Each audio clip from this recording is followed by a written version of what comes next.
Selamat siang teman-teman semua. Saya tidak akan bicara dari sisi hukum, udah jelas ada pendekar hukum di samping-samping saya. Saya akan bicara dari sisi ilmu saya, kebetulan sosiologi pengetahuan.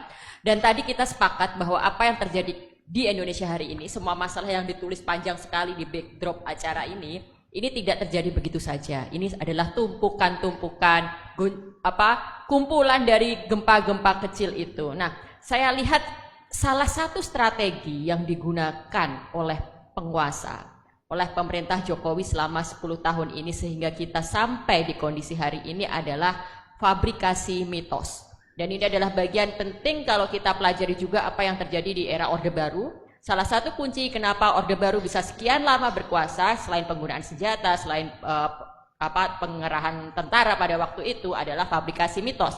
Dan itu terjadi di era Jokowi. Dan itu yang membuat kita terlena hingga akhirnya mungkin banyak di antara kita sebenarnya nggak terlena ya, dilihat dari demo-demo yang ada gitu. Tapi sebagian besar dari rakyat Indonesia terlena dan kita sampailah pada titik ini. Saya mencatat ada 5 mitos yang diproduksi, difabrikasi di pemerintahan Jokowi ini yang akhirnya membuat kita semua ternina-bubukkan. Pertama adalah mitos bahwa Jokowi orang baik. Mitos orang baik, ini adalah mitos pertama yang sengaja difabrikasi, direproduksi sejak Jokowi baru mau mulai berkuasa. Bahwa dia kurang, istilahnya lesser evil kan, bahwa dia kurang iblis lah, atau lebih baik daripada calonnya sebelah. Lalu dengan segala narasi bahwa beliau adalah calon yang sederhana, pekerja keras, bisa masuk ke dalam gorong-gorong.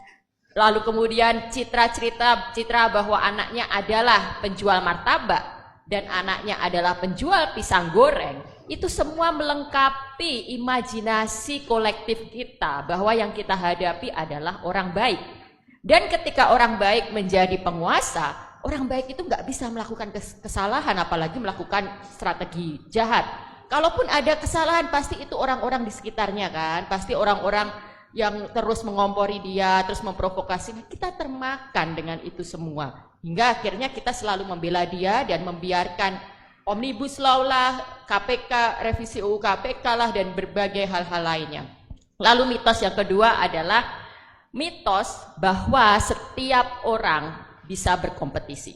Lihat apa yang terjadi ketika anaknya mencalonkan diri jadi wali kota Solo, menantunya jadi wali kota Medan, lalu kita berteriak-teriak dinasti politik, ada nepotisme, ada pelanggaran etik, itu semua akan selalu dibantah bahwa ini kan demokrasi, silahkan untuk nggak memilih, ini kan demokrasi, semua orang juga bisa. Sekarang pertanyaan saya, bisa nggak ini Mas Umar nih, dosen hukum UGM sekarang nyalonin wali kota untuk tahun depan ini? Nah, belum tentu bisa, memang nggak bisa gitu kan, karena bukan anaknya Jokowi, bukan anaknya presiden. Jadi kita jangan termakan dengan omongan itu. Lalu kemudian kemarin ada statementnya misalnya Kaisang, loh yang milih siapa? Nah itu lagi-lagi malah rakyat yang disalahkan. Tapi di titik ini ada benarnya, rakyat yang memilih. Jadi mau nggak mau cara kita untuk merespon itu, untuk tidak mengulangi kesalahan kita, ya kita jangan memilih. Kita jangan terbuai bahwa setiap calon, setiap orang memiliki kesempatan yang sama, sehingga setiap orang berhak untuk dipilih. Ya kita akhirnya harus memutuskan bahwa kita tidak akan memilih. Lalu mitos yang ketiga nih, mitos yang sangat berbahaya kita makan oleh ini teman-teman generasi muda ini, mitos tentang pemimpin muda. Nah kita ini memang sebenarnya ini kontradiksi dan saya sesungguhnya sangat kecewa dengan kondisi hari ini karena ini membuat semangat kita untuk memunculkan pemimpin muda itu ternodai. Membuat cita-cita kita untuk menunjukkan bahwa pemuda juga mempunyai kapabilitas, bahwa sekarang waktunya untuk memberikan kesempatan pada pemuda itu tercederai dengan apa yang kita tonton ini.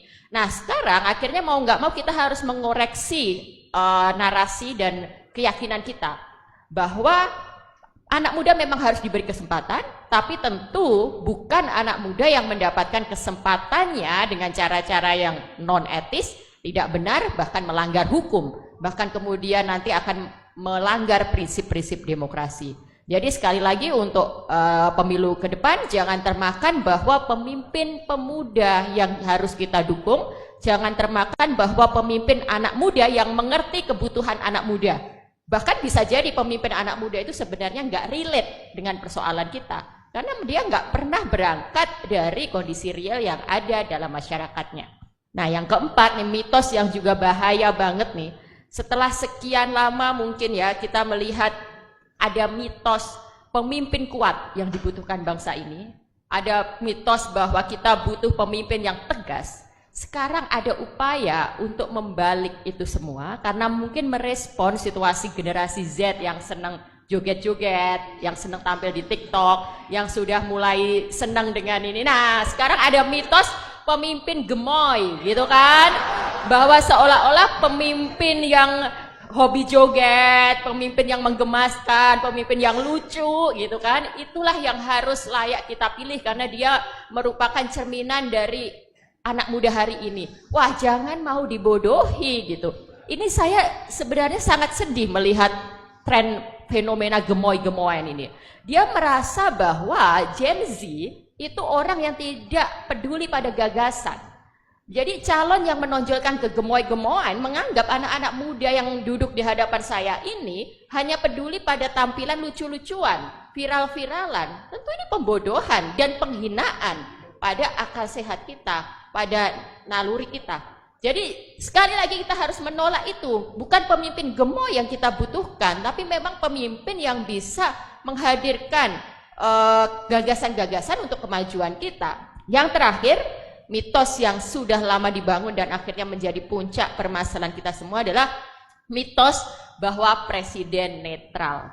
Hari gini masih percaya mitos presiden netral, nggak cawe-cawe, mitos bahwa dia nggak ikut-ikutan, mitos bahwa itu urusan partai gitu kan nggak mungkin gitu. Kita bisa melihat apa yang terjadi di hadapan kita, teman-teman bisa mencerna, menganalisis sendiri. Yang ada di hadapan saya mahasiswa-mahasiswa hukum, mahasiswa-mahasiswa yang memang peduli pada kondisi dalam masyarakat dan punya piranti untuk menganalisis itu. Justru netralitas presiden ini yang harus kita pertanyakan dan menjadi pangkal dari ini semua. Jadi 5 mitos ini harus kita waspadai.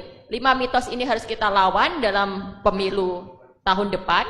Bagaimana caranya? Ini adalah pentingnya kita. Cara melawan mitos adalah kita harus mengoreksi itu, mengklarifikasi itu dengan fakta. Kita harus menelisik siapa yang memproduksi itu, apa tujuan mitos-mitos itu diproduksi, dan bagaimana mitos itu kemudian mengelabui, menutup fakta yang sebenarnya. Hanya dengan demikian, maka akal sehat kita bisa kembali digunakan dan kita bisa menyelamatkan Indonesia dari tsunami, gempa, tidak hanya gempa ya Prof, tsunami yang nanti akan menghancurkan bangunan demokrasi yang sedang kita bangun ini. Terima kasih, terus saya kembalikan kepada moderator. Terima kasih, tepuk tangan kepada Ibu Oki, sangat menarik begitu ya terkait dengan fabrikasi mitos, lalu kemudian bagaimana harus kita mengatasi terkait dengan motif-motif di balik hal tersebut.